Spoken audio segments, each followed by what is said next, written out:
So the other day, I'm booking something for October, and my brain gets stuck on the word October. Octo? Like octopus, 8 legs? Like octagon, 8 sides? But October is the 10th month. So I check its neighbours. September, 7. It's month 9. November, 9. Month 11. December, 10. Month 12. It feels like a third of the calendar is mislabelled, off by exactly 2, and nobody really ever questioned it. So why are the months named after the wrong numbers? So I go digging, and I found that even July and August used to be numbers too. Go back to ancient Rome, and the list reads Quintilis, 5, Sextilis, 6, September, 7, all the way down to December, 10. Then Rome renames the first 2. Quintilis became July for Julius Caesar. Sextilis became August for Augustus. It seems as though if you run an empire in ancient Rome, you get a month. But if you start to look at the rest of the pattern, 6 months, all numbered, and they each sit 2 spots away from where their name says they should be. Something moved them. Now, if you go looking for the reason, you find this tidy little story. Around 750 BC, the earliest Roman calendar didn't start in January, it started in March. And if you count from March, it actually checks out. March 1, April 2, May 3, keep going, and you hit Quintilis 5, all the way to December 10. Every name clicks. The year only had 10 months, March to December, and then winter came and the calendar just suddenly stopped. For 60 days, there were no months, nothing.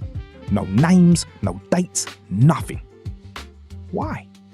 Basically, calendars were made for farmers, and since nothing grows in winter, why do you need to count it? But eventually, Rome bolted 2 new months onto the dead zone, January and February. The start of the year moved to January, and all the number names slid 2 places out of position. That checks out. Mystery solved, right? Well, here's the problem. The story comes from Roman writers working hundreds of years after the fact, and modern scholars are not buying it. Because think of it, you really invent a calendar and just leave out 2 months, 60 entire days, and you're not going to give it a name. One classics professor basically says there were probably always 12 months. The thing that really moved was New Year's Day. See, for ordinary Romans, the year started in March, spring, planting, fresh start, but the government ran its own clock. In 153 BC, Rome's consul, basically the top job in the country, started taking office on the 1st of January. So for the public, the start of the year was March, but the government basically said, nah, we're starting in January. Basically like if the UK says the tax year starts in April, so the year starts in April.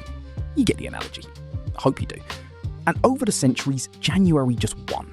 Slowly and quietly, January just took the spot. Until much later, Roman intellectuals looked back and couldn't explain the names either. And they worked out a neat little origin story for it. 10 months, a winter gap, case closed. So the famous explanation might just be Romans guessing? Basically the first misinformation campaign. Now, either way, one thing is solid. For ordinary Romans, the year really did start in March. No one really argues about that, and you can still see it today. Have you ever wondered why Leap Day lands in February, of all months? Think of it, you have 12 months and you put the extra day in the second one. It doesn't really make sense. But when you think about it, it does. If the year starts in March, February is the finish line, the back of the year. And any spare days Rome needed, they put it there. So when Julius Caesar, the July guy, or should I say the Quintilis guy, rebuilt the entire calendar, he needed somewhere to stash an extra day every 4 years. And he put it where the spares had always gone. February. That's why Leap Day lives in February. It's where Rome kept the leftovers, the junk drawer of the year. For anyone born in February, I did not imply this, the ancient Romans did.